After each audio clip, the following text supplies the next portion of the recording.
वेदाहमेतं पुरुषं महन्तम् आदित्यवर्णं तमसा परसा त्वमेव विदित्वा इति मृत्युमेति नन्यपन्था विद्यते अनाय नन्यपन्था विद्यते अनाय। हमारा सौभाग्य है कि हमारा जन्म उस देश में हुआ जो ऋषियों का देश है। सृष्टि के आरंभ में सबसे पहले जो वेद के ज्ञान की रश्मियाँ निकल कर आईं वो देश भारत है, और वो रश्मियाँ संस्कृत भाषा के माध्यम से आईं जिसे देव भाषा कहा जाता है।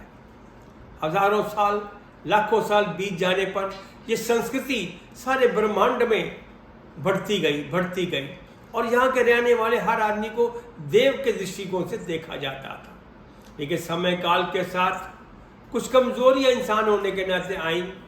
मर्यादा पुरुषोत्तम राम का काल, जीवन का काल वो था जब आर्यों का विश्व के अंदर चक्रवर्ती राज्य था, और गिरते गिरते समय कालांतर के साथ महाभारत के काल आने तक कुछ गिरावट और कुछ कमजोरियां आ गई। लेकिन उसके बीच जो विशेषताएं थी वो इसी कारण थी कि हर घर के अंदर वेद की ऋचाओं का गान होता था, वेद की शिक्षाओं का पालन होता था, और वेद की शिक्षाओं के कारण ही श्रेष्ठता बनी हुई थी। लेकिन दुर्भाग्य से जब ये देश कमज़ोर होने लगा और गुलामी की तरफ बढ़ने लगा तो आक्रांताओं ने आकर सबसे पहला काम क्या किया, हमारी संस्कृत भाषा पे कुठाराघात किया गया, क्योंकि जो हमारा शत्रु था ताकत का। इसलिए गीता में कहा गया सुविचारो महाऔषधि, श्रेष्ठ विचार ही सबसे बड़ी औषधि है, और श्रेष्ठ विचारों से काटने के लिए हमें संस्कृत भाषा का विनाश किया गया, प्रतिबंध लगाए गए, और हमारे अंदर जो क्रांता लोग आए उन लोगों ने अपनी भाषा अपनी संस्कृति हमारे ऊपर लादने का प्रयास किया। हम संस्कृत से कटे, संस्कृत से ही नहीं कटे बल्कि संस्कृति से भी कटने लगे हम, और मुस्लिम लोगों ने हमारे ऊपर उर्दू भाषा का ऊपर प्रहार के लाकर लाद दी। उसके बाद अंग्रेज आए तो उसके बाद उन्होंने अंग्रेजी भाषा हमारे ऊपर ठोस दी, और हम धीरे धीरे अपनी संस्कृति से कटने लगे। और आज यहाँ तक है कि हम अपनी भाषा से भूले, अपनी संस्कृति से कटे, संस्कार भी हमारे धूमिल हो गए। आज पाश्चात्य सभ्यता का पूरा हमारे ऊपर जोर है और हर तरह से हम रंगे हुए हैं।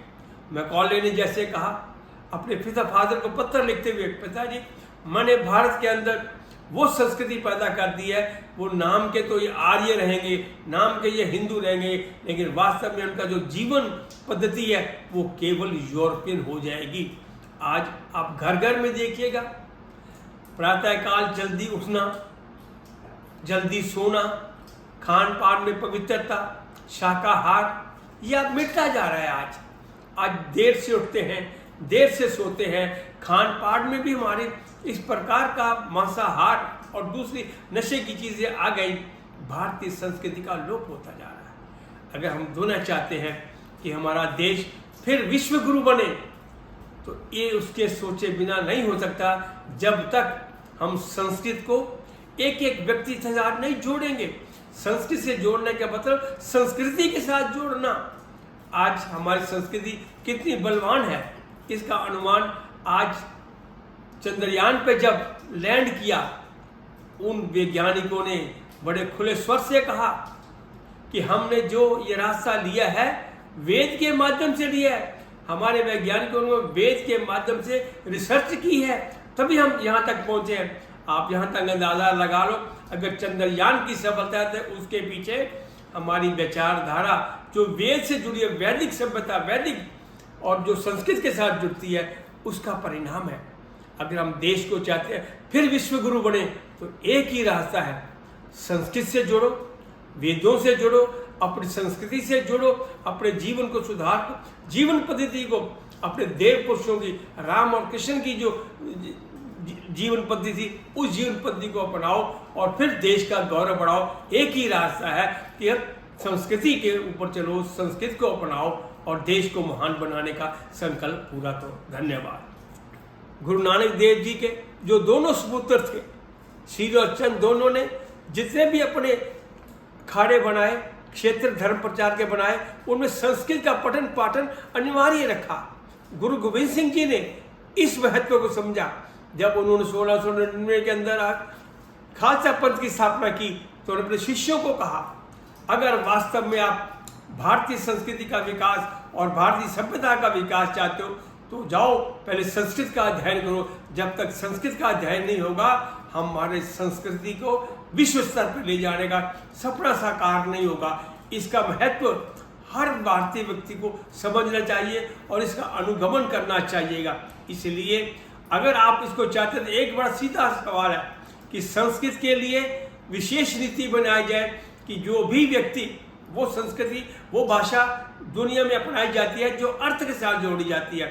अगर हम चाहते हैं कि हर विद्यार्थी संस्कृत पढ़ के साथ जुड़े, संस्कृति के साथ जुड़े, तो उसके लिए एक रास्ता अपनाना होगा। और हमारा दुर्भाग्य है कि जब से देश आज़ाद हुआ आज तक जितनी सरकारें आई उन्होंने संस्कृत की उपेक्षा की, हमारी संस्कृति की उपेक्षा हुई। हम राम और कृष्ण का नाम तो लेते रहे, लेकिन राम और कृष्ण की जो विचारधारा को समझने के लिए जिस संस्कृत भाषा का महत्व था, जो उसके साथ जोड़ा ही नहीं देश को। धर्म के नाम पर, राम के नाम पर, कृष्ण के नाम पर बहुत से अभियान चलाए गए, लेकिन वो अभियान ऊपरी लेवल पर थे। जब तक संस्कृत को नहीं जोड़ोगे, आप राम को नहीं समझ सकते, कृष्ण को नहीं समझ सकते, गीता को नहीं समझ सकते, वेद की शिक्षाओं को जीवन में अपना नहीं सकते।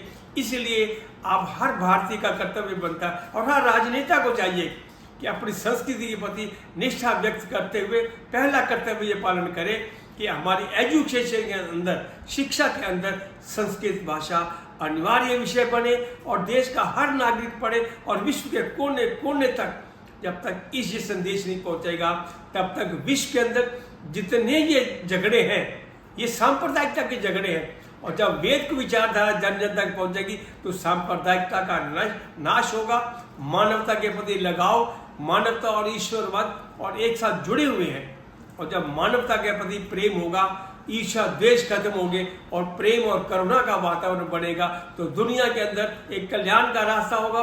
और वो केवल भारतीय संस्कृति के माध्यम से, संस्कृत भाषा के माध्यम से, और ऐसा करने से ही भारत विश्व का गुरु बनेगा। आओ हम सब मिलकर संकल्प करें कि भारत को विश्व गुरु बनाना है, हमने संस्कृत को अपनाना है, संस्कृति को अपनाना है और ये संदेश जन जन तक पहुंचाना होगा। धन्यवाद।